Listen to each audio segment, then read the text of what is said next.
Hello students, video শুরুতে তোমাদের সকলকে শুভ বিজয়ার শুভেচ্ছা, অভিনন্দন এবং আন্তরিক ভালোবাসা জানাচ্ছি। আশা করি তোমরা পুজো খুব ভালো কাটিয়েছো, সাবধানে কাটিয়েছো। আমরা কন্টিনিউ করছিলাম chemical bonding chapter, lattice energy আমরা পড়েছিলাম লাস্ট ক্লাসে। আজকে আমরা পড়ব ডিটারমিনেশন অর্থাৎ ক্যালকুলেশন অফ ল্যাটিস এনার্জি। এখন ল্যাটিস এনার্জি সরাসরি ক্যালকুলেট করার কোনো মেথড নেই, সেই কারণে ল্যাটিস এনার্জিটা ইনডাইরেক্টলি আমাদের ক্যালকুলেট করতে হয়। আমরা যে মেথডে ক্যালকুলেট করি সেটাকে বলা হয় বর্ন হেবার সাইকেল। মানে বাই ক্যালকুলেশন আমরা ল্যাটিস এনার্জির ভ্যালু কত কোনো একটা আয়নিক সলিডের সেটা জানতে পারি বাই ক্যালকুলেশন। কোনো ডাইরেক্ট মানে মেথড নেই যাতে করে আমি এক্সপেরিমেন্টালি ল্যাটিস এনার্জি বের করতে পারবো। তাহলে সেই কথাটা আমরা প্রথমে লিখে রাখি যে কী লিখবো, যে ল্যাটিস এনার্জি অফ এনি লাগবে না, of ionic compounds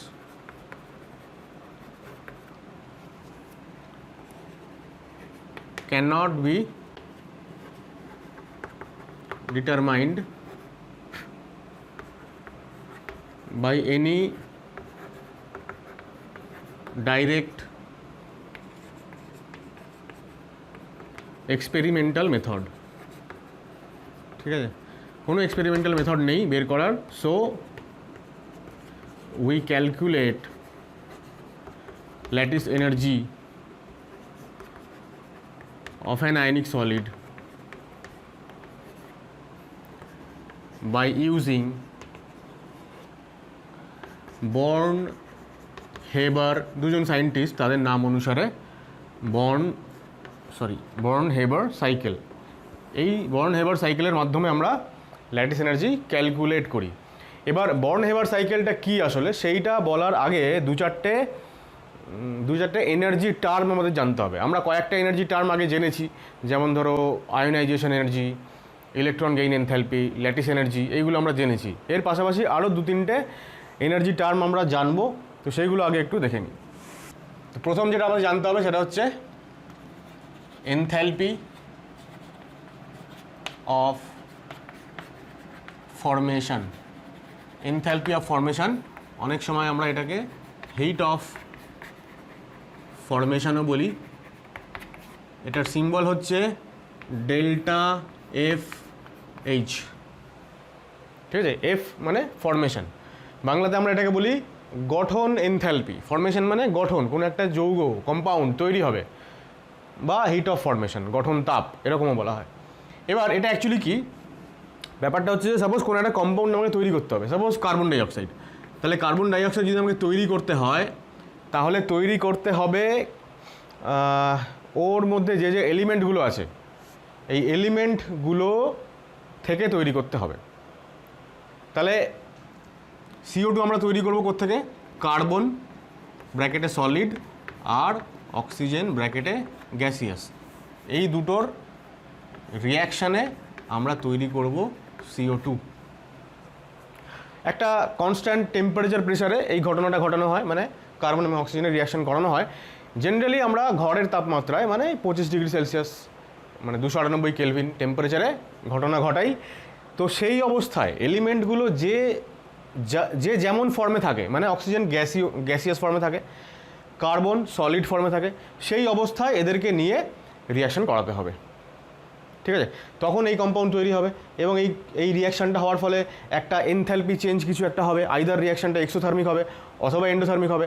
তাহলে এই রিয়াকশানের জন্য সাপোজ ডেল্টা এইচ হচ্ছে এক্স। যদি এক্স হয় তাহলে আমরা বলবো যে heat of formation of carbon dioxide মানে delta F H of CO2, এটা হচ্ছে এক্স। ঠিক আছে, তো এইটা হচ্ছে হিট অফ ফরমেশন বা এনথ্যালপি অফ ফরমেশনের প্রসেস। যদি আমাকে বলে যে তুমি CO2-র হিট অফ ফরমেশন হচ্ছে এত কিলোজুল, এই ইনফরমেশান থেকে আমাকে আগে ইকুয়েশান বানাতে হয়। ঠিক আছে, যদি আমি এরকম বানাই যে কার্বন মনোক্সাইড গ্যাস আর অক্সিজেন গ্যাস এর সঙ্গে যদি আমি হাফ O2 রিয়াকশান করাই তাহলেও CO2 গ্যাস তৈরি হবে। ন্যাচারালি এই প্রসেসে বা এই রিয়াকশানে যতটা এনথ্যালপির চেঞ্জ হচ্ছে, এই রিয়াকশানে এনথ্যালপি চেঞ্জ আলাদা কিছু হবে। সাপোজ এটা এনথালপি চেঞ্জ হচ্ছে এই রিয়াকশানের ওয়াই। তাহলে এই ওয়াইটা কিন্তু কার্বন ডাইঅক্সাইডের হিট অফ ফর্মেশন হবে না, ঠিক আছে? দুটোর ভ্যালু আলাদা, এটার ভ্যালু এক্স, এটার ভ্যালু ওয়াই। তো এক্স হচ্ছে CO2-র হিট অফ ফর্মেশন বা এনথালপি অফ ফর্মেশনের ভ্যালু।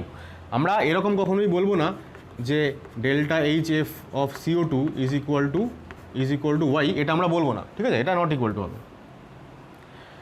তো ফর্মেশন মানে শুধুমাত্র কম্পাউন্ডটাকে মানে তৈরি করলেই হলো না, তৈরি করতে হবে কোত্থেকে? যে এলিমেন্টগুলো দিয়ে তৈরি, সেই এলিমেন্টগুলোর রিয়াকশানে তৈরি করতে হবে। আরেকটা এক্সাম্পল দেখাই। সাপোজ আমাকে জল তৈরি করতে হবে, ঠিক আছে? তো জল যদি আমি তৈরি করি, জলটা কোত্থেকে তৈরি করব? হাইড্রোজেন গ্যাস আর হাফ O2 গ্যাস, এদের রিয়াকশানে জল তৈরি করতে হবে। যদি আমাকে বলে যে heat of formation of H2O, তার সাপোর্টিং যে কেমিক্যাল ইকুয়েশন সেটা লেখো, তখন আমাকে এই ইকুয়েশনটা লিখতে হবে। আমি যদি এরকম লিখি যে সাপোজ HCl প্লাস NaOH থেকে রিয়াকশান হয়ে NaCl প্লাস H2O তৈরি হলো, তাহলে জল এখানেও তৈরি হচ্ছে। কিন্তু এই রিয়াকশানে যতটা এনথালপি চেঞ্জ হবে, সেই ভ্যালুটা কিন্তু জলের এনথালপি অফ ফর্মেশন বা হিট অফ ফর্মেশন হবে না। কেন? কারণ ডেফিনিশনটাই হচ্ছে এরকম যে কম্পাউন্ডটাকে তৈরি করতে হবে, তার কনস্টিটিউয়েন্ট যে এলিমেন্টসগুলো আছে, যে এলিমেন্টগুলো দিয়ে কম্পাউন্ডটা তৈরি, সেই এলিমেন্টগুলোর রিয়াকশান করিয়ে তৈরি করতে হবে। তাও তাদেরকে যে অবস্থায় পাওয়া যায় প্রকৃতিতে, সেই অবস্থায় তাদের রিয়াকশান করাতে হবে। বুঝাতে পারলাম? এটা লিখে নাও, আমি ডেফিনিশনটা বলছি।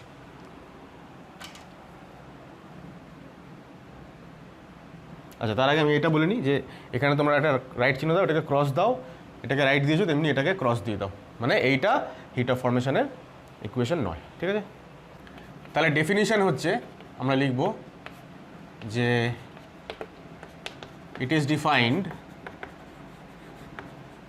As the enthalpy change,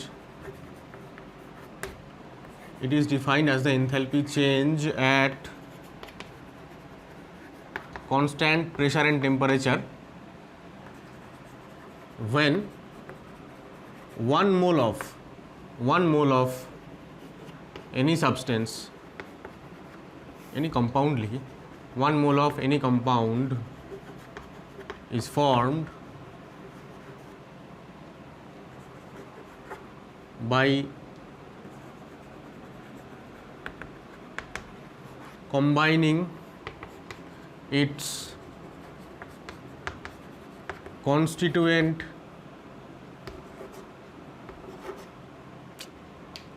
elements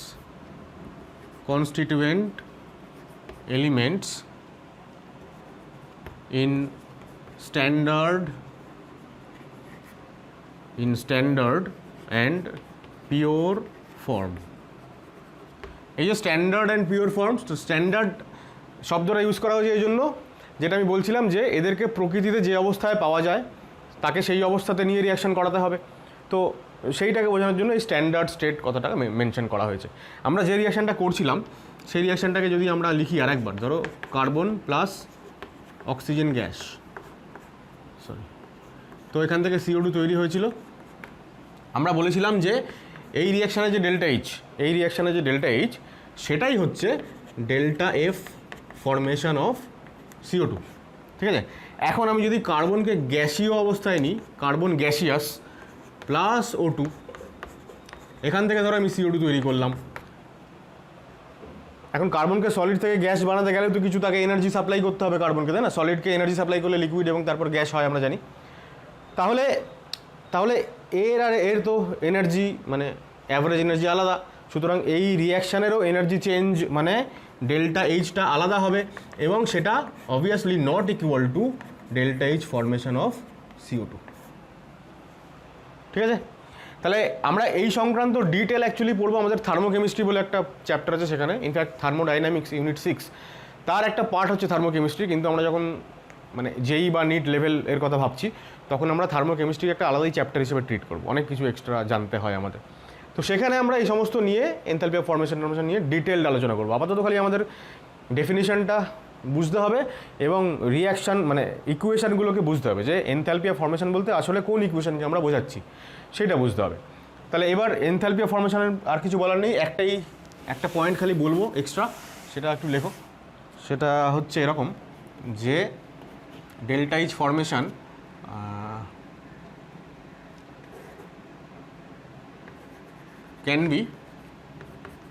can be positive or negative. মানে কি, মানে এই যে রিয়াকশানটা হচ্ছে, রিয়াকশানটা এক্সোথার্মিকও হতে পারে, এন্ডোথার্মিকও হতে পারে, ঠিক আছে। That is formation of any compound may be an exothermic or endothermic process, but for ionic compounds, আমরা আয়নিক কম্পাউন্ড নিয়ে এখন ডিল করছি। আয়নিক কম্পাউন্ডে কী হয়, electrostatic force of attraction cation এবং অ্যানায়নের মধ্যে, তার ফলে কম্পাউন্ড তৈরি হয়। এবার অ্যাট্রাকশন হলে কী হবে, এনার্জি সিস্টেমের কমবে, মানে সিস্টেম এনার্জি বাইরে ছাড়বে, সুতরাং এক্সোথার্মিক। তাহলে but for ionic compound delta F H is always negative, ঠিক আছে, এক্সোথার্মিক। ঠিক আছে, কপি করো। সেকেন্ড যেটা জানতে হবে আমাদের সেটা হচ্ছে এনথ্যালপি অফ সাবলিমেশন। সাবলিমেশনকে আমরা বাংলায় বলি ঊর্ধ্বপাতন, মানে সলিড থেকে সরাসরি গ্যাসিয়াস যখন ফর্মে কেউ চলে যায়, এটাকে আমরা ডেল্টা সাব এইচ এরকম লিখি। অ্যাকচুয়ালি আগে এগুলোকে এরকম লেখা হতো যে ডেল্টা এইচ তারপরে সাফিক্সে সাব, বা ডেল্টা এইচ মানে ফর্মেশনের ক্ষেত্রে ডেল্টা এইচ তারপরে সাফিক্সে এফ এরকম লেখা হতো। এখন কি হয়, মানে বর্তমান যে কনভেনশন সেখানে এই সিম্বলটাকে, মানে যেটা প্রসেসটাকে ডিফাইন করছে, তো ফর্মেশন হলো এফ, সাবলিমেশন হলো এসইউবি, এইটাকে ওই এইচের আগে নিয়ে চলে আসা হয়েছে আর কি। তো আমরা যদি এটাও লিখি বা এটাও লিখি, দুটোই একই ব্যাপার, অসুবিধা কিছুই নেই, তবু বর্তমান কনভেনশন অনুযায়ী এইটাই লেখা হয়। এবার সাবলিমেশন মানে আবারও এখানে একটা সলিডকে সরাসরি গ্যাসিয়াস ফর্মে নিয়ে যেতে হবে। তাহলে সেইটা করতে গেলে কি হবে, সলিডটাকে এনার্জি সাপ্লাই করতে হবে, মানে সিস্টেম এনার্জি নেবে, এন্ডোথার্মিক প্রসেস। সুতরাং এই ক্ষেত্রে আমরা আর ওইটা লিখতে পারবো না যে হিট অফ ফর্মেশন যেমন বোথ এক্সোথার্মিক এন্ডোথার্মিক দুটোই হয়, আয়নিকদের ক্ষেত্রে এক্সোথার্মিক, কিন্তু এক্ষেত্রে সবসময়ই হিট অফ সাবলিমেশন যে কোনো সাবস্টেন্সেরই সেটা এন্ডোথার্মিক প্রসেস, ঠিক আছে। তাহলে আমরা কি লিখবো, যে ডেফিনিশন লিখি আগে, যে ইট ইজ এনথ্যালপি চেঞ্জের ব্র্যাকেটে আমরা এটাও লিখতে পারি যে যদি আমরা এনার্জি টার্মে কথা বলি তাহলে আমরা লিখতে পারি যে এনার্জি রিকোয়ার্ড, এনার্জি দরকার, সিস্টেমের এনার্জি দরকার, তো সিস্টেম এনার্জি নিচ্ছে, মানে এইটা লেখা মানেই বুঝিয়ে দেওয়া যে এটা এন্ডোথার্মিক প্রসেস। তাহলে it is enthalpy change at constant temperature and pressure when 1 mole of any substance bracket a solid is converted into gaseous state। ঠিক আছে, এখানে আর কিছু বলার নেই, এটাই। হ্যাঁ, ওইটাই একটা বলার আছে যে delta sub H is always positive, মানে হচ্ছে এটা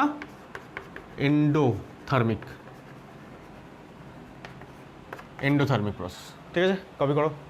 থার্ড যে এনার্জিটা আমরা জানবো সেটা হচ্ছে বন্ড ডিসোসিয়েশন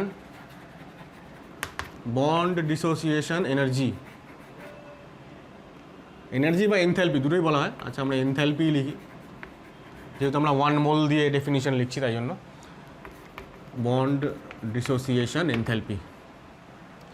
তো একটা বন্ড, কেমিক্যাল বন্ড, সেটাকে ডিসোসিয়েট করতে হবে, মানে বন্ডটাকে ভাঙতে হবে। বন্ড ভাঙতে গেলে এনার্জি সাপ্লাই করতে হবে। কোনো জিনিসকে যদি তুমি ভাঙতে যাই তাহলে সেখানে এনার্জি প্রয়োগ করতে হবে, শক্তি প্রয়োগ করতে হয়। তুমি যদি একটা লাঠিও ভাঙতে চাও তাহলে সেই লাঠিটার উপরে শক্তি প্রয়োগ করতে হবে। মানে লাঠি যদি সিস্টেম হয়, তাকে তুমি ভাঙছো তো সেটা সিস্টেম, তাহলে সেখানে শক্তি প্রয়োগ করছি মানে সিস্টেম শক্তি নিচ্ছে, মানে এটাও একটা এন্ডোথার্মিক প্রসেস অলওয়েজ, ঠিক আছে। যে কোনো বন্ড ভাঙতে সবসময় কী হয়, এনার্জি দরকার হয়। তাহলে আমরা লিখব যে it is defined as enthalpy change ব্র্যাকেটে, আবারও আমরা এন্ডোথার্মিক বোঝানোর জন্য এনার্জি রিকোয়ার্ড লিখতে পারি, enthalpy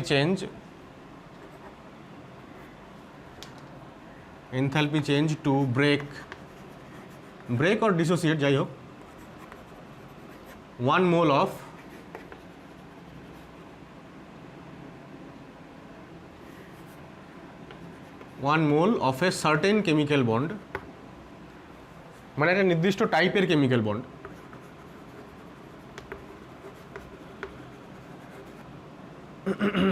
of a molecule. Chemical বন্ডটা কোথায় থাকবে, একটা মলিকিউলের মধ্যেই থাকবে, মলিকিউল ইন গ্যাসিয়াস স্টেট। মলিকিউলটা গ্যাসিয়াস স্টেটে আছে, সেই অবস্থায় মলিকিউলের মধ্যে একটা যে কোনো বন্ড, যে কোনো একটা ধরনের বন্ড, সেই রকম 1 মোল সংখ্যক বন্ডকে ভাঙতে যত এনার্জি লাগবে ইন গ্যাসিয়াস স্টেট। হ্যাঁ, আচ্ছা, at constant temperature and pressure, ঠিক আছে। সাপোজ আমরা যদি বলি জল, তাহলে H2O, তো জলের স্ট্রাকচার এরকম হয়, আমরা এই চ্যাপ্টারেই পড়বো এরকম কেন হয়। তো জলের মধ্যে কী বন্ড আছে, OH বন্ড আছে। এবার যে কোনো একটা OH বন্ডকে ভাঙবো আমি, ঠিক আছে। এরকম 1 মোল জলের মলিকিউল নিলাম, 1 মোল, এবং প্রত্যেকটা জলের মলিকিউল থেকে এই দুটো বন্ডের মধ্যে প্রথম বন্ডটাকে ভাঙবো। এরকম না যে হাফ মোল নিলাম, হাফ মোল নিয়ে দুটোই যদি বন্ড ভেঙে দিই, তাহলে হাফ মোল নিলে টোটাল 1 মোল বন্ড ভাঙা হচ্ছে, সেটা করলে কিন্তু হবে না। সেটা করলে কেন হবে না, আমরা পরে আবারও থার্মোকেমিস্ট্রি চ্যাপ্টারে ডিটেলড আলোচনা করব। খালি এইটুকু ভাবো যে এই যে এখানে লিখেছি না, সার্টেন কেমিক্যাল বন্ড, মানে একটা নির্দিষ্ট বন্ড, যদি এই দুটো বন্ডকে আমি 1, 2 দিয়ে সিম্বলাইজ করি, তো এই 1 নম্বর বন্ডটাকেই ভাঙতে হবে সবসময়, বা 2 নম্বর বন্ডটাকেই ভাঙতে হবে সবসময়। সবসময় মানে এই 1 মোল পরিমাণ বন্ড ভাঙতে হবে, তাতে যতটা এনার্জি টোটাল লাগবে, ঠিক আছে। তাহলে আমরা এরকম লিখতে পারি যে সাপোজ H2O এখান থেকে, আচ্ছা এখানে আমি ডেফিনিশনটা একটু ইনকমপ্লিট হয়ে গেল। বন্ড ভেঙে কি তৈরি হবে, to form atom or radical. এবার কমপ্লিট হলো ব্যাপারটা। তো H2O-কে ধরো আমি ভাঙছি, বন্ড ভাঙলাম, এনার্জি সাপ্লাই করতে হলো এখানে, তো H আলাদা হয়ে গেল আর OH আলাদা হয়ে গেল, একটা অ্যাটম হয়ে গেল, একটা র্যাডিক্যাল তৈরি হয়ে গেল। এইবার এই রিয়াকশানে ডেল্টা H যতটা হবে, মানে যতটা এনার্জি লাগবে, সেটাই হচ্ছে বন্ড ডিসোসিয়েশন এনার্জি, ঠিক আছে, of OH bond, first OH bond, ঠিক আছে। এবং একে অবশ্যই গ্যাসীয় অবস্থায় থাকতে হবে। জল যদি লিকুইড অবস্থায় থাকে তাহলে কিন্তু হবে না, কারণ লিকুইড থেকে গ্যাসে নিয়ে যেতে গেলে আবার কিছু এনার্জি লাগবে, তখন টোটাল এনার্জির ভ্যালুটা পাল্টে যাবে। তো গ্যাসিয়াস স্টেট অবস্থাতে কোনো মলিকিউলের মধ্যে আমি একটা বন্ড ভাঙবো, সার্টেন টাইপ অফ বন্ড, তো 1 মোল সেই বন্ড ভাঙতে যতটা এনার্জি লাগবে, ঠিক আছে। এই 3টে এনার্জি টার্ম আমাদের জানতে হতো আর কি বর্নহেভার সাইকেল বলার আগে। আর আচ্ছা, একটা লাইন এখানে মেনশন করে দাও তোমরা যে this process is always endothermic, আমি আর লিখতে ভুলে গেলাম ওটা, এন্ডোথার্মিক। এবার এই 3টে এনার্জি টার্ম জানার পরে আমাদের আরেকটা জিনিস জানতে হবে, সেটা কোনো এনার্জি টার্ম নয়, সেটা হচ্ছে একটা ল, সূত্র, সেটা হচ্ছে হেসেস ল। হেস একজন সায়েন্টিস্ট, তো এই হেসেস লটাও অ্যাকচুয়ালি থার্মোকেমিস্ট্রির পার্ট, তবু আমাদের এখানে জানতে হবে, কারণ আমরা বর্নহেভার সাইকেল বানাতে গেলে এটা লাগবে। এবার এই লটার বক্তব্য হচ্ছে যে একটা কেমিক্যাল ইকুয়েশন, একটা কেমিক্যাল প্রসেস, সেটা তুমি ধরো সম্পন্ন করছো। সাপোজ আমি খুব সোজা এক্সাম্পলটাই বলি আবারও, কার্বন আর অক্সিজেন রিয়াকশান করিয়ে আমি CO2 তৈরি করব। তো আমার টার্গেট হচ্ছে কার্বন এবং অক্সিজেনের রিয়াকশান করানো এবং সেই রিয়াকশান করিয়ে CO2 তৈরি করা, মানে কার্বন সলিড এবং O2 গ্যাসিয়াস রিয়াকশান করিয়ে CO2 তৈরি করা। এবার সেটা আমি যদি এক্সেস পরিমাণ অক্সিজেন ব্যবহার করি, প্রচুর অক্সিজেন সাপ্লাই করলাম, তাহলে সরাসরি এই রিয়াকশানটা হয়। তো এটা হচ্ছে ধরো CO2 তৈরি করার মেথড 1, 1 নম্বর মেথড। আর CO2 তৈরি করার আরও একটা মেথড আমি ভাবি, সেটা হচ্ছে মেথড 2। সেখানে আমি কি করব, অক্সিজেনের সাপ্লাইটা ওরকম এক্সেস করব না, লিমিটেড সাপ্লাই করব অক্সিজেন যদি কম অক্সিজেন যদি থাকে তাহলে কিন্তু শুরুতে কার্বন মনোক্সাইড তৈরি হবে। এরপর আমি আবার অক্সিজেন সাপ্লাই করলাম, তাহলে এইবার এই কার্বন মনোক্সাইড আবারও অক্সিজেনের সঙ্গে রিয়াকশান করবে এবং CO2 গ্যাসিয়াস তৈরি করবে। তাহলে আমার টার্গেট যেটা ছিল C+O2 থেকে CO2 হওয়া, কার্বন এবং অক্সিজেন মিলিয়ে CO2 তৈরি করা, সেটাই আমি করেছি। দেখো এই দুটো ইকুয়েশন তুমি যোগ করো যদি ফাইনালি, তাহলে এই ইকুয়েশনে চলে আসবে, হ্যাঁ না? এই যে CO আর CO অপোজিট এন্ডে আছে, তাহলে এগুলো কেটে যাবে যদি আমি দুটোকে যোগ করি। আর তাহলে C পড়ে থাকলো, আর হাফ মিলিয়ে 1 পড়ে থাকলো, আর এদিকে CO2 পড়ে থাকলো। মোদ্দা কথা হচ্ছে আমি রিয়াকশানটা করালাম একবার ডাইরেক্ট মেথডে, সিঙ্গেল স্টেপ, আরেকবার দুটো স্টেপ, মানে মোর দ্যান 1 স্টেপ। এবার হেসেস লয়ের বক্তব্য হচ্ছে যে একটা কম্পাউন্ড, সাপোজ CO2 আমি তৈরি করছি কি থেকে না, কার্বন সলিড এবং অক্সিজেন গ্যাসিয়াস, এদের বিক্রিয়ায় ওটা তৈরি করছি। এবার সেই রিয়াকশানটা আমি সিঙ্গেল স্টেপে করাই নাকি অনেকগুলো স্টেপে করাই, যেভাবেই করাই না কেন, এনথ্যালপি চেঞ্জের ভ্যালু সেম থাকবে। মানে এই রিয়াকশানের এনথ্যালপি চেঞ্জ, আমি এটাকে এরকম লিখি, গ্যাসিয়াস তো কমা দিয়ে এনথ্যালপি চেঞ্জ সাপোজ x এখানে। এখন এই দুটো রিয়াকশান তো আলাদা রিয়াকশান, তো এই রিয়াকশানগুলোতে এনথ্যালপি চেঞ্জ আলাদা হবে। সাপোজ এই রিয়াকশানে এনথ্যালপি চেঞ্জ হচ্ছে y, আর এই রিয়াকশানে এনথ্যালপি চেঞ্জ হচ্ছে z। ঠিক আছে, এটা ধরো আমার 1 নম্বর রিয়াকশান, এটা ধরো আমার 2 নম্বর রিয়াকশান, এটা আমার 3 নম্বর রিয়াকশান। তাহলে delta H1, delta H2, delta H3। Hess's law বলছে যে একটা কম্পাউন্ডকে আমি তৈরি করব সেম স্টার্টিং মেটেরিয়াল থেকে। স্টার্টিং মেটেরিয়াল কারা? আমার রিয়াক্ট্যান্ট কার্বন আর অক্সিজেন, আর প্রোডাক্ট কি? CO2। এখানেও তাই, আমরা কার্বন এবং অক্সিজেন নিয়ে শুরু করেছিলাম, আর এন্ড প্রোডাক্ট হচ্ছে CO2। তাহলে যদি সেম স্টার্টিং মেটেরিয়াল থেকে সেম প্রোডাক্ট তৈরি করি, তাহলে রিয়াকশানটা আমি সিঙ্গেল স্টেপে করাই, অনেকগুলো স্টেপে করাই, টোটাল এনথ্যালপি চেঞ্জ সব জায়গাতেই সমান হবে। তাহলে টোটাল এনথ্যালপি চেঞ্জ মেথড 1-এ কত? x, একটাই তো স্টেপ। আর টোটাল এনথ্যালপি চেঞ্জ মেথড 2-তে কত? দুটোর এনথ্যালপির যোগফল। তাহলে এইবার হেসেস ল এর যেটা বক্তব্য সেটা হচ্ছে প্রথম প্রসেসে total enthalpy change equal to second প্রসেসে total enthalpy change. So x equal to y plus Z. এইটাও আমাদের বর্ন হেবার সাইকেল করানোর সময় কাজে লাগবে। ঠিক আছে, তাহলে বক্তব্যটা লেখাই একটু ছোটো করে।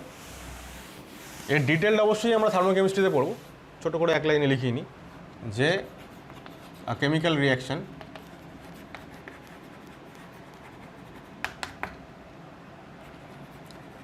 whether occurs in a single step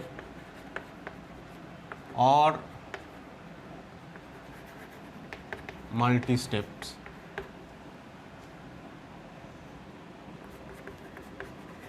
total enthalpy change in the processes will be same। ঠিক আছে, যেভাবেই করেন না কেন টোটাল এনথ্যালপি চেঞ্জটা কিন্তু সেম হবে। এবার কপি করে নাও, এরপর আমরা ডিরেক্টলি এবার বর্ন হেবার সাইকেল আলোচনা করছি। তাহলে 1 নম্বর হচ্ছে আমাদের born Haber cycle of NaCl। Born Haber cycle কিন্তু কেবলমাত্র আয়নিক সলিডের জন্যই অ্যাপ্লিকেবল। আসলে এখানে কি করা হয়, ওই যে এনথ্যালপি অফ ফর্মেশন, যদি এখানে আমি NaCl এর কথা ভাবি, তাহলে NaCl এর এনথ্যালপি অফ ফর্মেশন এবং NaCl এর ল্যাটিস এনথ্যালপি, এই দুটোকে আসলে রিলেট করা হয়, মানে কানেক্ট করা হয়। এবার যদি আমি এর এনথ্যালপি অফ ফর্মেশন তার যদি আমি ইকুয়েশন লিখি, তাহলে সোডিয়াম সলিড আর half Cl2 gaseous. Enthalpy of ফর্মেশনের ডেফিনেশন আমরা তাই বললাম যে আমাদের রুম টেম্পারেচারে বা প্রমাণ অবস্থায় যেভাবে এদেরকে পাওয়া যায় নেচারে, সোডিয়ামকে সলিড অবস্থায় পাওয়া যায়, ক্লোরিনকে আমরা গ্যাসিয়াস ফর্মেই পাই সাধারণ তাপমাত্রায়। সেই অবস্থায় এদের মধ্যে কী করতে হবে, রিয়াকশন করাতে হবে এবং করিয়ে NaCl তৈরি করতে হবে। NaClকে আমরা কী ফর্মে পাই, সলিড ফর্মেই পাই। তাহলে এই রিয়াকশানে যতটা এনথালপি চেঞ্জ হবে সেটাকে আমরা কি বলবো, ডেল্টা ফর্মেশন H, তাই তো, মানে hit of formation of NaCl, ঠিক আছে। এবার আমরা কি করব, এর সঙ্গে কাকে আমরা রিলেট করবো বললাম, ল্যাটিস এনথালপি। ল্যাটিস এনথালপি আমরা কীভাবে ডিফাইন করি, গ্যাসিয়াস ক্যাটায়ন এবং অ্যানায়ন তারা রিয়াকশান করবে এবং সলিড তৈরি হবে। তাহলে এই দুটো থেকে আমাকে গ্যাসিয়াস ক্যাটায়ন বানাতে হবে আর গ্যাসিয়াস অ্যানায়ন বানাতে হবে। তাহলে সবার আগে তো আমাকে এটা করতে হবে, ধরো সোডিয়াম, তাহলে সোডিয়ামকে সবার আগে আমাকে ডেল্টা সাব H অর্থাৎ ডেল্টা H সাবলিমেশন এই পরিমাণ এনার্জি দিতে হবে। দিলে পরে সোডিয়ামটা সলিড থেকে গ্যাসিয়াস হয়ে গেল, আমরা ডেফিনেশন পড়েছি একটু আগেই। তারপরে আমাকে এখান থেকে বানাতে হবে গ্যাসিয়াস আয়ন। যে কোনো গ্যাসীয় অ্যাটম থেকে আয়ন বানাতে গেলে যতটা এনার্জি লাগে সেটাকে কী বলা হয়, তার আয়োনাইজেশন এনার্জি, রাইট। এবার ক্লোরিন গ্যাসিয়াস থেকে একইভাবে Cl- বানাতে হবে। তাহলে এটা Cl2 মানে কি, মলিকিউল, তাহলে মলিকিউল থেকে কী বানাতে হবে, অ্যাটম বানাতে হবে। এখন Cl2 এরকম দেখতে হয়, তাই তো। তাহলে আমি যদি এই একটা বন্ডের যতটা এনার্জি, বন্ড ডিসোসিয়েশন এনার্জি যতটা ভ্যালু, মানে যতটা এনার্জি দিলে বন্ডটা ভাঙবে ততটা এনার্জি যদি আমি দিয়ে দিই, ততটা এনার্জি আমি যদি সাপ্লাই করে দিই তাহলে বন্ড ভেঙে যাবে। তাহলে আমরা দুখানা কী পাবো, ক্লোরিন পাবো, ক্লোরিন অ্যাটম পাবো। এখন আমাদের এখানে দরকার কটা ক্লোরিন অ্যাটম, NaCl বানাতে গেলে একটাই তো ক্লোরিন অ্যাটম দরকার। তাহলে আমি যে বন্ড ডিসোসিয়েশন এনার্জি সাপ্লাই করলাম সেইটা সাপ্লাই করলে আমি দুখানা Cl পাচ্ছি, আমার দরকার একটা। তাহলে আমার এনার্জি কতটা লাগবে ক্যালকুলেট করলে half into bond dissociation energy, এইটা দিলে আমি একখানা ক্লোরিন অ্যাটম পাবো, ঠিক আছে। নেক্সট এখান থেকে আমাকে বানাতে হবে Cl-। এনার্জি কী করতে হবে, Cl থেকে Cl- বানাতে গেলে এই প্রসেসটা অবশ্যই এক্সোথার্মিক, কারণ এখানে ইলেকট্রন গেইন এনথ্যালপি এই পরিমাণ এনার্জি সিস্টেম রিলিজ করে। আমরা অনেক সময় এটাকে ইলেকট্রন অ্যাফিনিটিও বলি। তাহলে আমরা এটাকে ডেল্টা H Eg লিখব, এইভাবে আমরা পড়ে এসেছি। আসলে মানে আমি যদি এইভাবে লিখতে চাই মডার্ন কনভেনশন, তাহলে আমাকে ডেল্টা Eg তারপরে H লিখতে হতো, একই ব্যাপার। এখন দু রকম ব্যবহার করে ফেলেছি আমি এটাকে অ্যাকচুয়ালি ওল্ড কনভেনশনেই লিখি, ডেল্টা H সাবলিমেশন এরকমভাবে লিখছি। এবার কী হলো, আমি দেখো গ্যাসিয়াস ক্যাটায়ন আর গ্যাসিয়াস অ্যানায়ন পেয়ে গেলাম। এদেরকে যদি আমি কম্বাইন করি তাহলে কম্বাইন করে যদি আমি NaCl সলিড তৈরি করি তাহলে সিস্টেম কিছু পরিমাণ এনার্জি রিলিজ করবে, সেই এনার্জিটাকে আমরা কী বলবো, ল্যাটিস এনার্জি বাই ডেফিনিশন। তাহলে এরা যখন NaCl-এ আসবে তখন যতটা এনার্জি অ্যাসোসিয়েটেড এই প্রসেসে সেটাকে আমরা বলবো ল্যাটিস এনার্জি, সেটাকে আমরা বলবো ইউ, বা সেটাকে আমরা বলবো ডেল্টা H LAT, যেটা খুশি, তিনটের মধ্যে যে কোনো একটা, ঠিক আছে। তাহলে দেখো একটা টোটাল সাইকেল কমপ্লিট করলাম, একটা চক্র কমপ্লিট করে ফেললাম আমরা, তাই জন্যই আমরা এটাকে বলি বর্ন হেবার সাইকেল, ঠিক আছে। এইবার তুমি হেসেস লটাকে চিন্তা করে দেখো, কি বলছিলাম ওখানে, একটা প্রসেস একটা স্টেপে হোক বা অনেক স্টেপে হোক টোটাল এনথ্যালপি চেঞ্জ সেম থাকবে।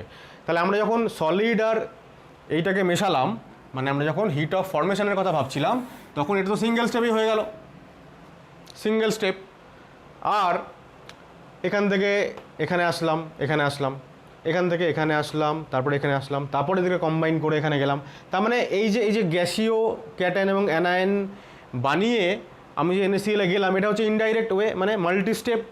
তাহলে এই মাল্টি স্টেপের মধ্যে যতগুলো স্টেপ আছে, একটা স্টেপ, দুটো স্টেপ, তিনটে স্টেপ, চারটে স্টেপ এবং এদের কম্বিনেশন 5 নম্বর স্টেপ। তাহলে এই 5টা স্টেটের 5টা প্রসেসের টোটাল এনার্জি চেঞ্জ বা টোটাল এনথ্যালপি চেঞ্জ সেটা হচ্ছে এই প্রসেসের এনথ্যালপি চেঞ্জ, মানে hit of formation of NaCl তার সঙ্গে ইকুয়াল হবে, ঠিক আছে। সুতরাং আমরা এটা লিখতে পারি যে delta H formation of NaCl this equal two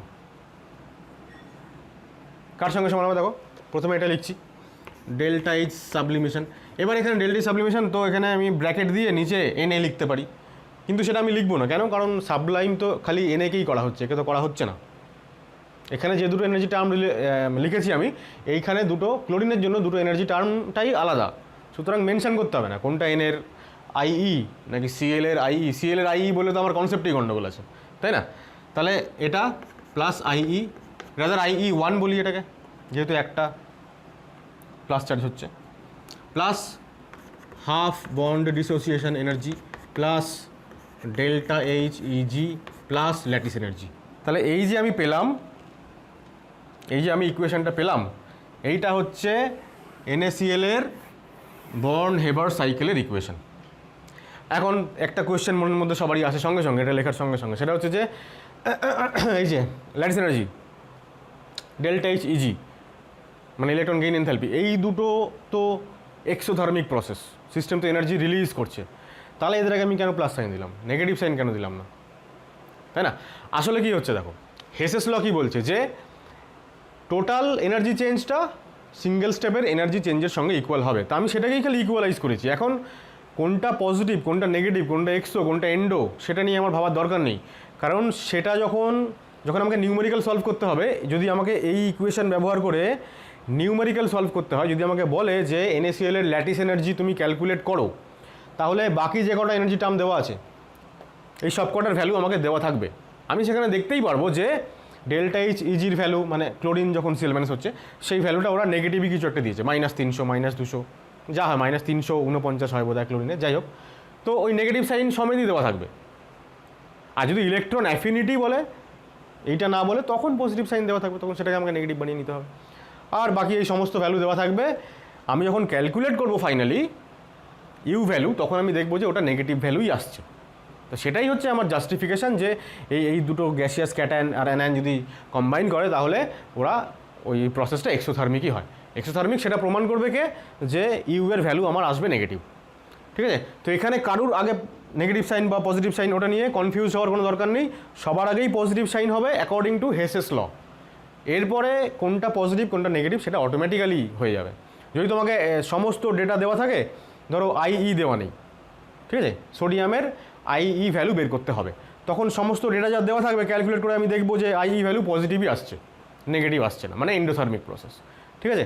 তাহলে এই হচ্ছে NaCl এর বর্ন হেবার সাইকেল। এরম করে কী হবে, আমাদের অনেকগুলো মানে যতগুলো আয়নিক কম্পাউন্ড আমি করতে পারবো, বাড়িতে প্র্যাকটিস করতে পারবো, ততগুলোর আমার এরকম সিম্বল বানাতে হবে। আর বোর্ডের পরীক্ষায় তো ডিরেক্টলি এরকম বর্ন হেবার সাইকেল বানাতেই বলতে পারে, তাহলে আমাকে এই টোটাল ব্যাপারটা করতে হবে, ঠিক আছে?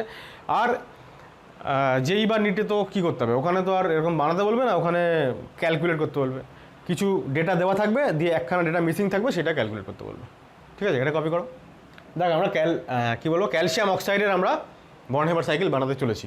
তাহলে ক্যালসিয়ামকেও সলিড স্টেটে পাওয়া যায় প্রকৃতিতে, আর অক্সিজেন গ্যাসিয়াস, সুতরাং তারা কম্বাইন করবে যখন, তখন আমি ডেল্টা এইচ এফই লিখছি, এফটাকে আগে না লিখে সবগুলো যাতে একই রকম রাখা যায় সেইটা করছি। তাহলে ক্যালসিয়াম অক্সাইড বানালাম, সলিড স্টেটে পাওয়া যায় এটাকেও। এবার যদি আমি ইনডাইরেক্ট মেথডে আসি, তাহলে ক্যালসিয়ামকে শুরুতে কী করতে হবে, IE1 যদি সাপ্লাই করি, তাহলে ক্যালসিয়াম প্লাস হবে। ক্যালসিয়াম অ্যাকচুয়ালি কী হয়, ক্যালসিয়াম 2+ হয় তো, তাহলে এরপরে আমাকে এখানে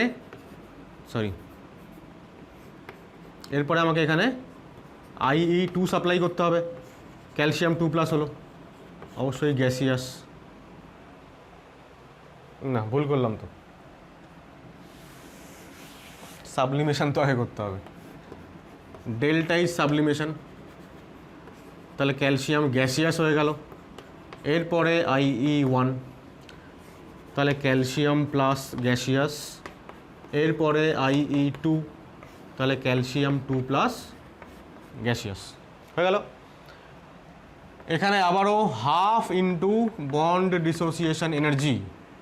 হাফ কেন, কারণ একটা বন্ড ভাঙলে তো দুখানা ও অ্যাটম পেয়ে যাবো, অক্সিজেন অ্যাটম তো দুটো দরকার নেই, একটা দরকার, তাহলে হাফ দেবো, দিলে অক্সিজেন হয়ে গেল গ্যাসিয়াস। অনেকের আবার একটু কনফিউশন থাকে এখানে, যেহেতু আমরা এখনো থার্মোকেমিস্ট্রি পড়িনি, আমাদের মাথায় অনেক চিন্তা আসতে পারে যে এখানে তো স্যার দুটো বন্ড আছে, তাহলে হাফ বন্ড ডিসোসিয়েশন এনার্জি দিলে তো একটা বন্ড ভাঙবে। আসলে তা নয়, বন্ড ডিসোসিয়েশন এনার্জি মানেই হচ্ছে যতটা এনার্জি দিলে বন্ডটা পুরোটাই ভেঙে যাবে এবং দুটো মলিকিউল বা অ্যাটম আলাদা, দুটো মলিকিউল কেন বলছি, দুটো অ্যাটম বা র্যাডিক্যালগুলো আলাদা হয়ে যাবে। মানে এখানে বন্ড ভাঙতে গেলে আমাকে এই দুটো বন্ড একসঙ্গেই ভাঙতে হবে, মানে এরকম না যে একটা বন্ড ভাঙলে আমার একটা রয়ে গেল, তা নয়, ঠিক আছে? যদি আমরা এর আগে CL বললাম, তো বন্ড ডিসোসিয়েশন এনার্জি মানে এর ক্ষেত্রে একটা বন্ডই ভাঙবে সেই এনার্জিতে, আর এর ক্ষেত্রে দুটো বন্ডই ভাঙবে। নাইট্রোজেনের যদি ভ্যালু দেওয়া থাকে কোথাও বইতে, যে নাইট্রোজেনের বন্ড ডিসোসিয়েশন এনার্জি হচ্ছে এত, তো সেই ভ্যালুটা মানেই হচ্ছে যে অতটা এনার্জি যদি সাপ্লাই করি আমি, তাহলে 3টে বন্ডই একসঙ্গে ভাঙবে। ঠিক আছে, শুধু একটা বন্ড ভাঙার জন্য এনার্জি কত, ওটা হয় না। তাহলে এটা হয়ে গেল। এরপরে ডেল্টা এইচ ইজি 1, তাহলে অক্সিজেন মাইনাস, তারপরে ডেল্টা এইচ ইজি 2, তাহলে অক্সিজেন 2 মাইনাস, গ্যাসিয়াস হয়ে গেল। এইবার এই যে গ্যাসিয়াস ক্যাটায়ন অ্যান্ড অ্যানায়ন, এইগুলোকে কম্বাইন করো, করে এখানে ইউ দাও, ল্যাটিস এনার্জি দাও, মানে কি ওটা রিলিজ করবে, তাহলে এখান থেকে হয়ে গেল ক্যালসিয়াম অক্সাইড। তাহলে এইভাবে আমাদেরকে কিন্তু এই যে চার্টটা, এই যে ফ্লো চার্টটা, এইটা আমাদেরকে বানাতে পারতে হবে নিজেকে। তো যত বেশি তুমি আয়নিক কম্পাউন্ড লিখে প্র্যাকটিস করবে তত এটা হবে আর কি। তাহলে এখান থেকে আমরা ইকুয়েশন কী লিখবো দেখো, মানে ফাইনালি তো আমাকে ইকুয়েশনটা লিখতে হবে, তো সেটা আমি এরকম লিখব যে delta H formation equal to delta H sublimation plus IE1 IE2 plus IE1 IE2 হয়ে গেল। এবার এটা half BDE plus delta H EG1 delta H EG2 plus U. তাহলে এই টোটালটা হচ্ছে আমার ক্যালসিয়াম অক্সাইডের কিন্তু বর্ন হেবার্ট সাইকেলের ইকুয়েশান। এখন এইখানে দেখো একটি জিনিস আমাদের মাথায় এরকম কোয়েশ্চেন আসতে পারে যে এখানে যে কটা এনার্জি টার্ম আমি লিখেছি তার মধ্যে অক্সিজেন, তো এই যে টার্মটা ডেল্টা এইচ ইজি 1 আর ইউ, এই দুটো টার্ম হচ্ছে এমন যে দুটো স্টেপ হচ্ছে এক্সোথার্মিক, তাই তো? অক্সিজেনের প্রথম ইলেকট্রন বেরোতে গেলে সেটা এক্সোথার্মিকই হয়, কিন্তু সেকেন্ড অনওয়ার্ডস আমরা জানি যে ইলেকট্রন গেইন এনথ্যালপির ক্ষেত্রে সেকেন্ড মানে ডেল্টা ইজি 2, 3, 4 বা EA2, 3, 4 এগুলো আমরা আলোচনা করেছি যে এদের ক্ষেত্রে কিন্তু প্রসেসটা এন্ডোথার্মিক হয়ে যায়, তখন আর এক্সোথার্মিক হয় না। তাহলে একমাত্র এক্সোথার্মিক প্রসেস হচ্ছে একটা আর দুটো, আর টোটাল এন্ডোথার্মিক দেখো 1, 2, 3, 4, 5টা এন্ডোথার্মিক প্রসেস। তাহলে ওভারঅল কি এনার্জি মানে এন্ডোথার্মিক মানে সিস্টেম এনার্জি যে নিচ্ছে সেটার পরিমাণ কি বেশি হবে? না। কেন? কারণ আমরা একটু আগেই বলেছি দেখো যে ডেল্টা এইচ ফরমেশন এটা পজিটিভ হতে পারে, নেগেটিভ হতে পারে, কিন্তু আয়নিক কম্পাউন্ডের ক্ষেত্রে ইট মাস্ট বি নেগেটিভ, এক্সোথার্মিকটাই হয় প্রসেসটা। সেটা কী করে হয়? এতগুলো এন্ডোথার্মিক প্রসেস তাকে কাউন্টার করছে দুখানা এক্সোথার্মিক প্রসেস, তো অ্যাকচুয়ালি ওই দুটো এক্সোথার্মিক প্রসেসেরই ভ্যালুটা এতই বেশি হয় যে সেইগুলো এই সমস্ত প্রসেসকে ওভারকাম করে যায় এবং ফাইনালি আমরা ডেল্টা এইচ এফের ভ্যালুটা নেগেটিভ পাই। ঠিক আছে, এখন এই সমস্ত আবারও ভ্যালু দেওয়া থাকবে, সেখান থেকে যে কোনো একটা ভ্যালু দেওয়া থাকবে না, তো সেটা ক্যালকুলেট করতে বলবে, অথবা এই সাইকেলটাই বানাতে বলবে বোর্ড এক্সামে। বা ইনফ্যাক্ট এখন হতেও পারে এরকম কোয়েশ্চেন যেখানে এরকম একটা ফ্লো চার্ট দেওয়া থাকলো, দিয়ে এখানে কিছু মিসিং থাকলো, দিয়ে ওইগুলোকে আইডেন্টিফাই করতে বলবে 4টে অপশান দিয়ে। বিভিন্ন রকম কোয়েশ্চেন্স বানানো যায়। ঠিক আছে, এটা কপি করো। আরেকটা এক্সাম্পল বলছি, থার্ড আমরা করছি দেখো আরেকটা example, bond Haber cycle of suppose aluminium fluoride AlF3, এটা একটা আয়নিক কম্পাউন্ড। তো সেক্ষেত্রে আমরা কী করব, অ্যালুমিনিয়াম সলিড আর ফ্লোরিন, তো F2 রিয়াকশান করে তৈরি হবে AlF3। তাহলে আমাকে এখানে কী লিখতে হবে, 3/2, তাই না? তাহলে আমি এটা হচ্ছে আমার গ্যাসিয়াস, এটা হচ্ছে আমার সলিড, আর এই প্রসেসটা হচ্ছে আমার delta H formation of aluminium fluoride. ঠিক আছে, এবার প্রথমে কি করব আমি, ডেল্টা এইচ সাবলিমেশন, তাহলে অ্যালুমিনিয়াম গ্যাসিয়াস। দেখো আমি এবার ডাইরেক্ট করছি, হ্যাঁ, অ্যালুমিনিয়াম ফ্লোরাইডের মধ্যে অ্যালুমিনিয়াম তো 3+ তৈরি করে না, 3+ ক্যাটায়ন, তার মানে আমাকে এখানে IE1 IE2 আর IE3 তিনটে একসঙ্গে সাপ্লাই করতে হবে। করলে পরে আমরা স্টেপ বাই স্টেপ অ্যালুমিনিয়াম 3+ পেয়ে গেলাম। আচ্ছা, একটু সাইড করে লিখছি এখানে, ফ্লুরিনের ক্ষেত্রে কী করতে হবে আমাকে বন্ড এনার্জি সাপ্লাই করতে হবে, বন্ড ডিসোসিয়েশন এনার্জি। তো আমি যদি একখানা বন্ড ডিসোসিয়েশন এনার্জি সাপ্লাই করি তাহলে আমি কটা পাবো? দুখানা অ্যাটম পাবো। তাহলে একটা অ্যাটম পাওয়ার জন্য হাফ বিডিই, তাহলে তিনটে অ্যাটম পাওয়ার জন্য 3/2 বিডিই। তাহলে 3/2 বন্ড ডিসোসিয়েশন এনার্জি সাপ্লাই করি তাহলে আমি তিনখানা ফ্লুরিন গ্যাসিয়াস অ্যাটম পেয়ে গেলাম। এইবার ফ্লুরিন থেকে আমাকে বানাতে হবে কি F-। তো তিনখানা যদি F- বানাই তাহলে তিনটে এফকেই আলাদা আলাদা করে ডেল্টা এইচ ইজি মানে ইলেকট্রন গেইন এনথালপি সেইটার নিতে হয়, মানে সেই এনার্জি লস করবে আর কি। তাহলে 3 × ডেল্টা এইচ ইজি 1। ঠিক আছে, এইবার আমরা পেয়ে গেলাম, সরি এখানে গ্যাসিয়াস লিখি, এবার আমরা পেয়ে গেলাম এই গ্যাসীয় ক্যাটায়ন অ্যান্ড অ্যানায়ন।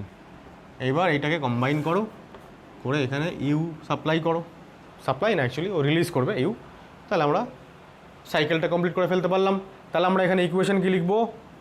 ইকুয়েশন লিখব যে delta H formation equal to delta H sublimation plus IE1 IE2 IE3। বুঝতেই পারছো বিভিন্ন কম্পাউন্ডের ক্ষেত্রে কিন্তু পুরো ইকুয়েশনটাই আলাদা আলাদা পাল্টে যাচ্ছে, সব একই তো থাকবে না। তারপরে 3/2 BDE, তারপরে 3 × ডেল্টা এইচ ইজি 1, তারপরে হচ্ছে ইউ। তাহলে এই টোটালটা হয়ে গেল আমাদের বর্ন-হেবার সাইকেলের ইকুয়েশন ফর অ্যালুমিনিয়াম ফ্লুরাইড।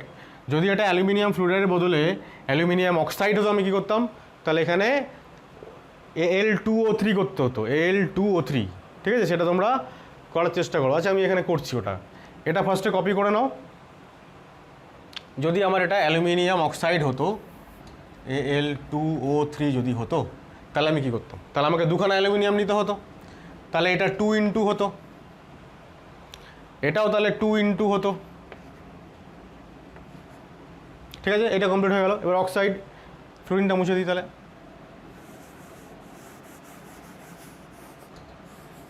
তাহলে এখানে কী করতাম দেখো, তাহলে O3 মানে আবারও 3/2 O2, তাহলে O3 হয়ে গেল। তাহলে আবারও এখানে, আচ্ছা ফার্স্ট স্টেপটা ঠিকই ছিল, তাহলে 3 অক্সিজেন গ্যাস হয়ে গেল।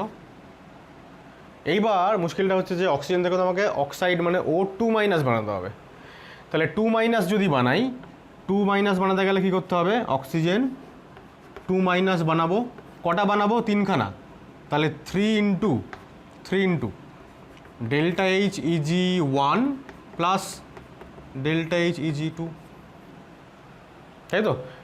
1 সাপ্লাই করলে O- হবে, আবার সেকেন্ড টাইম O2- হবে, এবং সেই রকম তিনটে অ্যাটম যেহেতু। তাহলে এবার ইকুয়েশনটা পাল্টে কী হয়ে গেল? এখানটা একটা 2 হলো, IE1 2 3, এই এখানে প্লাস সাইন দিয়ে এখানে 2 লিখলাম, 2 লিখে এটাকে ব্র্যাকেট করে দিলাম। ঠিক আছে, এটা অ্যালুমিনিয়াম অক্সাইডের জন্য হচ্ছে কিন্তু, হয়ে গেল। আর এখানে 3/2 BDE সেম থাকলো। আচ্ছা ওইখানটা একটু পাল্টে যাবে, এখানে ধরবে। তাহলে এখানে আমি লিখবো যে 3 × delta H easy 1 plus delta H EG 2 plus U. ঠিক আছে, তাহলে এই হচ্ছে অ্যালুমিনিয়াম অক্সাইড। আমরা 4টে করে ফেললাম actually. This is actually example number 4। ঠিক আছে, বোঝা যাচ্ছে আশা করি? কপি করো। 5 নম্বরটা খুব ইম্পর্টেন্ট, সেটা হচ্ছে দেখো Born Haber cycle of Fe3O4 ferroso ferric oxide.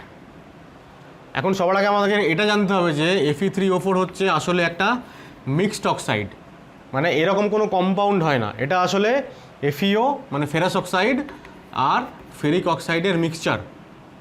তাহলে এর বন্ড-হেবার সাইকেল বানাতে হবে, মানে আসলে এই দুটোর বন্ড-হেবার সাইকেল আমাকে একসঙ্গে বানাতে হবে। এখন FeO মানে হচ্ছে দেখো এখানে Fe2+ থাকে, আর Fe2O3-তে Fe3+ থাকে। এটা দুখানা আছে, এখানে একটা Fe2+, দুটো Fe3+, আর ও টু মাইনাস কটা আছে, চারটে, তিনটে আর একটা চারটে। ঠিক আছে, এবার আমরা প্রথমে কি লিখবো, Fe3O4 মানে Fe-কে সলিড স্টেটে পাওয়া যায় তিনখানা, আর O4 মানে দুখানা অক্সিজেন গ্যাসিয়াস স্টেটে, এদের যে reaction, so delta H formation লিখলাম, আর এখানে Fe3O4 লিখলাম। এবার ইনডাইরেক্ট মেথড কী করবো, একে প্রথমে ডেল্টা এইচ সাবলিমেশন দেবো, 3 ইন্টু ডেল্টা এইচ সাবলিমেশন, তাহলে তিনখানা Fe গ্যাসিয়াস হয়ে গেল। এবার আমাকে বানাতে হবে ওই আয়ন বানাতে গেলে আমাকে প্রথমে দেখো তিনখানা আমি কি করব, IE1 প্লাস IE2 সাপ্লাই করছি, তাহলে তিনখানা আমি Fe2 প্লাস পেয়ে গেলাম, তিনখানা Fe2 প্লাস পেয়ে গেলাম। আমার Fe2 প্লাস দরকার একটা, আর দুখানা দরকার Fe3 প্লাস, তাহলে এই তিনটের মধ্যে দুটোকে আমি IE3 সাপ্লাই করব, তাহলে দুখানা হয়ে যাবে Fe3 প্লাস। ঠিক আছে, আর এখানে একখানা তো Fe2 প্লাস পড়ে আছে, প্লাস দিয়ে লিখি এখানে। ঠিক আছে, এই পার্টটাই মেইন ছিল, যে কি করতে হবে, Fe থেকে দু রকম আয়ন বানাতে হবে। তাহলে প্রথমে IE2 পর্যন্ত গেলে Fe2 প্লাস তৈরি হয়ে যাবে তিনখানা, 3 ইন্টু করেছি। তারপর আমার দুখানা Fe3 প্লাস দরকার, তার মানে IE3 আমি দুটো আয়নে দেবো, তো সেই দুখানা হয়ে গেল Fe3 প্লাস, আর একটা Fe2 প্লাসে রয়ে গেল।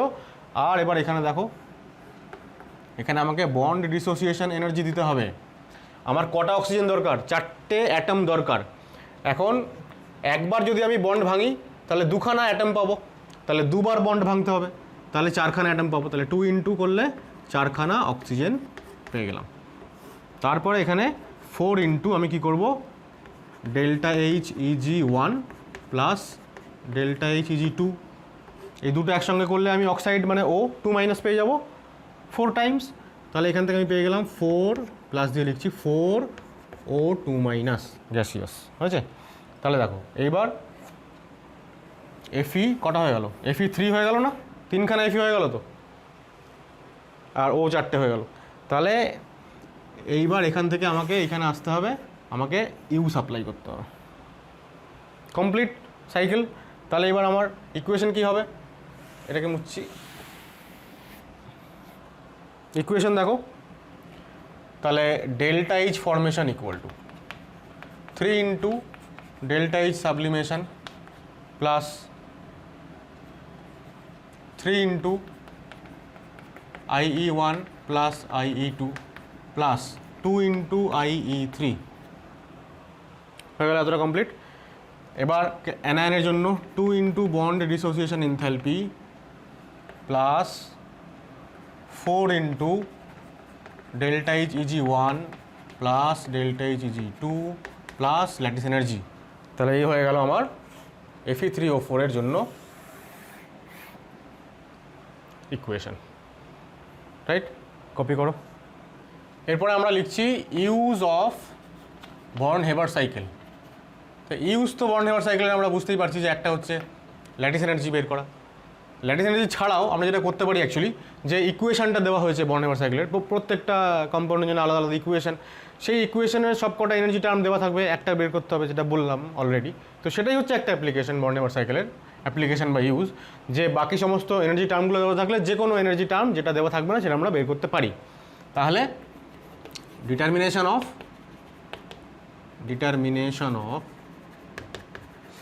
Any energy term given in Born-Haber cycle equation when other terms are given। ঠিক আছে, এটা একটা অ্যাপ্লিকেশন। 2 নম্বর হচ্ছে, আমরা শুরুতেই বললাম যে হিট অফ ফর্মেশন যখন আমরা পড়লাম, এখন যদি তোমাকে বলে যে বর্ন হেবার সাইকেল ইউজ করে ধরো সব কটা এনার্জি টার্ম দেওয়া আছে, হিট অফ ফর্মেশন বের করতে হবে, তাহলে হিট অফ ফর্মেশন তুমি ক্যালকুলেট করলে। এইবার আয়নিক কম্পাউন্ডের ক্ষেত্রে কিন্তু হিট অফ ফর্মেশন সবসময় নেগেটিভ হবে। তাহলে যদি আমি ক্যালকুলেশন করে দেখি যে heat of formation value positive হচ্ছে, তাহলে আইদার আমার ক্যালকুলেশনে গন্ডগোল আছে, অথবা সেই পার্টিকুলার আয়নিক কম্পাউন্ড সেটার হয়তো কোনো এক্সিস্টেন্সই নেই। কারণ আয়নিক কম্পাউন্ড হলেই তার এনথালপি অফ ফর্মেশন সেটা অবশ্যই নেগেটিভ হবে, কারণ প্রসেসটা এক্সোথার্মিক। তাহলে আমরা বলতে পারবো যে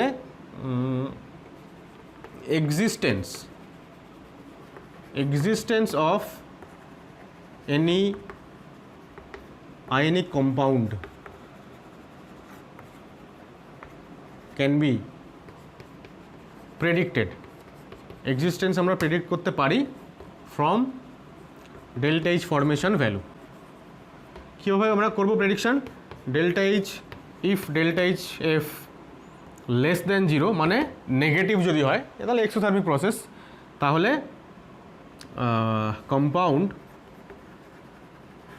কম্পাউন্ড এক্সিস্টস। আর যদি ডেল্টা এইচ গ্রেটার দেন 0 হয় তাহলে compound does not exist, right? আর থার্ড আর একটা টার্ম, সেটা হচ্ছে হিট অফ ফরমেশন। তো এদের ক্ষেত্রে নেগেটিভ হয়, আয়নিক কম্পাউন্ডের ক্ষেত্রে তা যত নেগেটিভ হবে মানে যত এনার্জি যত নেগেটিভ হবে মানে যত এনার্জিও বাইরে ছাড়বে তত সিস্টেম বেশি বেশি করে স্টেবল হবে। তো আমরা এইটাকে একটা টার্ম দিয়ে ডিফাইন করি, সেটাকে আমরা বলি যে থার্মাল স্টেবিলিটি, ঠিক আছে? তাহলে আমরা বলবো যে thermal stability of ionic compound can be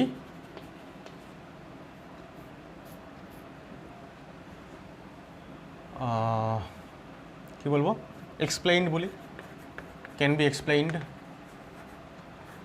from delta H formation and lattice energy value. Lattice এনার্জিও তো আমরা পড়েছিলাম ডেফিনিশনের সময় যে যত বেশি এনার্জি ও রিলিজ করবে, দুটো গ্যাসিয়াস ক্যাটায়ন এবং অ্যানায়ন কম্বাইন করবে, আয়নিক সলিড তৈরি করবে, যত বেশি এনার্জি রিলিজ করবে মানে যত যত ল্যাটিস এনার্জি ভ্যালু বেশি হবে তত ওই আয়নিক সলিডটা কী হবে? স্টেবল হবে। তাহলে আমরা বলবো যে কি বলবো, মোর negative the value of delta H formation and lattice energy, more stable the compound will be, more stable the ionic compound লিখে দিই, ionic compound will be, ঠিক আছে? যত বেশি নেগেটিভ ভ্যালু হবে ল্যাটিস এনার্জি বা ফরমেশন ভ্যালুর, যেগুলো আমরা দুটোকেই আমরা বর্ন হেবার সাইকেল থেকে ক্যালকুলেট করতে পারবো, সুতরাং ইনডাইরেক্টলি এগুলো হচ্ছে বর্ন হেবার সাইকেলেরই এক একটা অ্যাপ্লিকেশন, ঠিক আছে? আচ্ছা, দুটো কোয়েশ্চেন দেখো এখানে লিখেছি আমি। একটা হচ্ছে formation of ionic compound can be predicted from, ionic কম্পাউন্ডের ফরমেশন কোত্থেকে প্রেডিক্ট করা যায়? ডেল্টা এইচ এফ ভ্যালু থেকে। যদি এটা নেগেটিভ হয় তাহলে আয়নিক কম্পাউন্ডটা ফরমেশন হবে, আর যদি পজিটিভ হয় তাহলে হবে না। তাহলে দিস ইজ দ্য অপশান, ঠিক আছে? আর থার্মাল স্টেবিলিটি কীভাবে ডিনোট করি আমরা?